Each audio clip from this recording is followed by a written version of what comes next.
ನನ್ನನ್ನು ಜೈಲಿಗೆ ಹಾಕಲು ಪ್ಲಾನ್ ನಡೀತಿದೆಯಂತ ಕೇಂದ್ರ ಸಚಿವ ಎಚ್.ಡಿ. ಕುಮಾರಸ್ವಾಮಿ ಅವರು ಬಾಯಿ ಬಡಿದುಕೊಂಡಿದ್ದಾರೆ. ಕುಮಾರಸ್ವಾಮಿ ಅವರನ್ನ ಬಂಧಿಸಬೇಕಾದ ಪರಿಸ್ಥಿತಿ ಬಂದರೆ ಅರೆಸ್ಟ್ ಮಾಡೇ ಮಾಡ್ತೀವಿ ಅಂತ ಸಿಎಂ ಸಿದ್ದರಾಮಯ್ಯ ಅಬ್ಬರಿಸಿದ್ದಾರೆ. ಹೀಗಾಗಿ ಸಿದ್ದರಾಮಯ್ಯ ಸರ್ಕಾರದ ಆಕ್ಷನ್ ಶುರುವಾದಂತಿದೆ. ಸಿಎಂ ಸಿದ್ದರಾಮಯ್ಯನವರ ಪ್ರತೀಕಾರದ ಜ್ವಾಲೆಗೆ ವಿಪಕ್ಷದವರು ಬಲಿಯಾಗುವ ಸಮಯ ಬಂದಂತಿದೆ.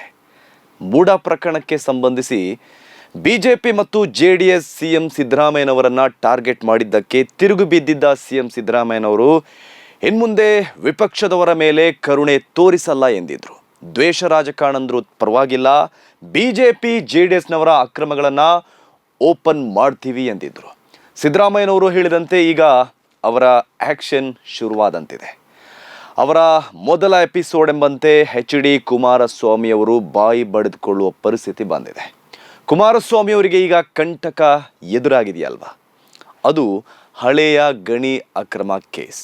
ಕುಮಾರಸ್ವಾಮಿ ಅವರು ಮೊದಲ ಸಲ ಸಿಎಂ ಆಗಿದ್ದಾಗಿನ ಪ್ರಕರಣ 2007ರದ್ದು. ನಿಮಗೆ ಗಾಲಿ ಜನಾರ್ದನ ರೆಡ್ಡಿ ಅವರು ಕುಮಾರಸ್ವಾಮಿ ಅವರ ಮೇಲೆ 150 ಕೋಟಿ ರೂಪಾಯಿ ಗಣಿ ಕಪ್ಪದ ಆರೋಪ ಮಾಡಿರುವುದು ನೆನಪಿದೆಯಲ್ಲ. ಅವರು ಆರೋಪ ಮಾಡಿದ್ದು ಅದೇ ಸಮಯದಲ್ಲಿ 2007ರಲ್ಲಿ ಕುಮಾರಸ್ವಾಮಿ ಅವರು ಸಿಎಂ ಆಗಿದ್ದಾಗ ಸಾಯಿ ವೆಂಕಟೇಶ್ವರ ಮಿನರಲ್ಸ್ಗೆ ಗಣಿಗಾರಿಕೆ ನಡೆಸಲು ಬಳ್ಳಾರಿಯಲ್ಲಿ 550 ಎಕರೆ ಜಮೀನನ್ನು ಗುತ್ತಿಗೆಗೆ ನೀಡಲಾಗಿತ್ತು. ಈ ಗುತ್ತಿಗೆಯಲ್ಲಿ ಅಕ್ರಮ ನಡೆದಿದೆ ಎಂಬ ಆರೋಪ ಕೇಳಿ ಬಂದಿತ್ತು. ಬಳಿಕ 2011ರಲ್ಲಿ ಅಂದಿನ ಲೋಕಾಯುಕ್ತರಾಗಿದ್ದ ಸಂತೋಷ್ ಹೆಗಡೆಯವರ ವರದಿಯಲ್ಲೂ ಈ ಗಣಿ ಗುತ್ತಿಗೆಯಲ್ಲಿ ಅಕ್ರಮ ನಡೆದಿತ್ತು ಎಂಬ ಉಲ್ಲೇಖ ಇದೆ. ಬಳಿಕ ಲೋಕಾಯುಕ್ತದಲ್ಲಿ ಕೇಸ್ ದಾಖಲಾಗಿ ಲೋಕಾಯುಕ್ತದ ವಿಶೇಷ ತನಿಖಾ ತಂಡ ಈ ಪ್ರಕರಣದ ತನಿಖೆ ನಡೆಸಿತ್ತು. ಈ ಪ್ರಕರಣದಲ್ಲಿ ಕುಮಾರಸ್ವಾಮಿಯವರ ತನಿಖೆ ನಡೆಸಲು SIT ಕಳೆದ ವರ್ಷವೇ ರಾಜ್ಯಪಾಲರಿಂದ ಅನುಮತಿ ಕೋರಿತ್ತು. ಆದರೆ ರಾಜ್ಯಪಾಲರು ಈವರೆಗೆ ಕುಮಾರಸ್ವಾಮಿ ಅವರ ಪ್ರಾಸಿಕ್ಯೂಷನ್ಗೆ ಅನುಮತಿಯನ್ನು ಕೊಟ್ಟಿಲ್ಲ. ಈ ರಾಜ್ಯಪಾಲರು ಹೇಗೆ ಕೈಗೊಂಬೆ ಥರ ಕೆಲಸ ಮಾಡ್ತಾ ಇದ್ದಾರೆ ಅಂದರೆ, ಸಿಎಂ ಸಿದ್ದರಾಮಯ್ಯ ವಿರುದ್ಧ ದೂರು ದಾಖಲಾದ 24 ಗಂಟೆಯಲ್ಲಿ ನೋಟಿಸು ಕೊಟ್ಟು 1 ವಾರದಲ್ಲಿ ತನಿಖೆಗೆ ಆದೇಶಿಸಿ ಅನುಮತಿ ನೀಡುವ ಇದೇ ರಾಜ್ಯಪಾಲರು ಲೋಕಾಯುಕ್ತದ ವಿಶೇಷ ತನಿಖಾ ತಂಡ ತನಿಖೆ ಮುಗಿಸಿ ಆರೋಪ ಪಟ್ಟಿ ರೆಡಿ ಮಾಡಿ ಕುಮಾರಸ್ವಾಮಿ ಅವರ ಪ್ರಾಸಿಕ್ಯೂಷನ್ಗೆ ಅನುಮತಿ ಕೇಳಿದರೆ ಅನುಮತಿ ಕೊಟ್ಟಿಲ್ಲ. ಯಾಕಂದರೆ ಕುಮಾರಸ್ವಾಮಿ ಅವರು BJPಯ ದೋಸ್ತಿ ಮಾಡಿಕೊಂಡಿದ್ದಾರೆ.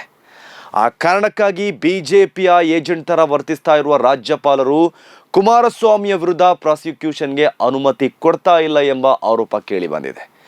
ಹೀಗಿರಬೇಕಾದ್ರೆ ಎಚ್.ಡಿ. ಕುಮಾರಸ್ವಾಮಿ ಅವರ ವಿರುದ್ಧ ಪ್ರಾಸಿಕ್ಯೂಷನ್ಗೆ ಅನುಮತಿ ಕೋರಿ SIT ಮತ್ತೊಮ್ಮೆ ರಾಜ್ಯಪಾಲರಿಗೆ ಮನವಿ ಮಾಡಿದೆ. ಸಿಎಂ ವಿರುದ್ಧ ರಾಜ್ಯಪಾಲರು ಪ್ರಾಸಿಕ್ಯೂಷನ್ಗೆ ಅನುಮತಿ ಕೊಟ್ಟಿರುವ ಬೆನ್ನಲ್ಲೇ SIT ತಂಡ ಕುಮಾರಸ್ವಾಮಿ ವಿರುದ್ಧ ಪ್ರಾಸಿಕ್ಯೂಷನ್ಗೆ ಅನುಮತಿ ಕೋರಿದ್ದು ರಾಜ್ಯಪಾಲರಿಗೂ ಇದು ನುಂಗಲಾರದ ತುತ್ತಾಗಿದೆ. ಈ ರಾಜ್ಯಪಾಲರು ಸಂವಿಧಾನದ ಪ್ರಕಾರ, ಕಾನೂನು ನಿಯಮಾವಳಿಗಳ ಪ್ರಕಾರ ನಡೆದುಕೊಳ್ತಾರೋ ಇಲ್ವೋ ಅನ್ನೋದರ ಪರೀಕ್ಷೆ ಥರ ಕುಮಾರಸ್ವಾಮಿ ಅವರ ಪ್ರಕರಣ ಈಗ ರಾಜ್ಯಪಾಲರ ಮುಂದೆ ಬಂದಿದೆ. SIT ರಾಜ್ಯಪಾಲರಿಗೆ 2ನೇ ಪತ್ರ ಬರೀತಾ ಇದ್ದಂತೆ ಕೇಂದ್ರ ಗಣಿ ಸಚಿವ ಕುಮಾರಸ್ವಾಮಿ ಶೇಕ್ ಆಗಿದ್ದಾರೆ. ಅವರ ಬಾಯಲ್ಲಿ ಈಗ ದ್ವೇಷ ರಾಜಕಾರಣದ ಮಾತು ಹೊರಬರ್ತಾ ಇದೆ. ನನ್ನನ್ನು ಬಂಧಿಸಲು ಪಿತೂರಿ ನಡೀತಾ ಇದೆ ಅಂತ ಹೇಳಿದ್ದಾರೆ. ಇದಕ್ಕೆಲ್ಲ ನಾನು ಹೆದರಲ್ಲ ಅಂತಾನೂ ಹೇಳಿದ್ದಾರೆ. ಆದರೆ ಸಿಎಂ ಸಿದ್ದರಾಮಯ್ಯ ಹೇಳ್ತಾ ಇದ್ದಾರೆ ಕುಮಾರಸ್ವಾಮಿ ಈಗಾಗಲೇ ಹೆದರಿದ್ದಾರೆ ಅಂತ. ಅಲ್ಲದೆ ಕುಮಾರಸ್ವಾಮಿ ಅವರನ್ನ ಬಂಧಿಸುವ ಅಗತ್ಯ ಬಂದರೆ ಮುಲಾಜಿಲ್ಲದೆ ಬಂಧಿಸ್ತೇವೆ ಅಂತಾನೂ ಕಡ್ಡಿ ಮುರಿದಂತೆ ಹೇಳ್ತಾ ಇದ್ದಾರೆ. ಸಿದ್ದರಾಮಯ್ಯನವರ ಈ ಮಾತುಗಳನ್ನು ಕೇಳಿದಾಗ ನಿಜವಾಗಿಯೂ ಅವರು ಇನ್ಮುಂದೆ ವಿಪಕ್ಷದವರ ಮೇಲೆ ಕರುಣೆ ತೋರಿಸುವ ಥರ ಕಾಣ್ತಾ ಇಲ್ಲ. ಇನ್ನೊಂದೆಡೆ ರಾಜ್ಯ ಸರ್ಕಾರ ಫೋಕ್ಸೋ ಕೇಸ್ ಪ್ರಕರಣದಲ್ಲಿ ಯಡಿಯೂರಪ್ಪನವರ ಮೇಲೂ ಕಣ್ಣಿಟ್ಟಿರುವ ಥರ ಕಾಣ್ತಾ ಇದೆ. ಅಪ್ರಾಪ್ತೆಗೆ ಲೈಂಗಿಕ ದೌರ್ಜನ್ಯ ನಡೆಸಿರುವ ಪ್ರಕರಣದಲ್ಲಿ ಯಡಿಯೂರಪ್ಪನವರಿಗೆ ಕರ್ನಾಟಕ ಹೈಕೋರ್ಟ್ ರಿಲೀಫ್ ನೀಡಿತ್ತು. ಆದರೆ ರಾಜ್ಯ ಸರ್ಕಾರ ಸುಪ್ರೀಂ ಕೋರ್ಟ್ ಮೆಟ್ಟಿಲೇರಲು ಸಿದ್ಧತೆ ಮಾಡಿಕೊಂಡಿದೆಯಂತೆ.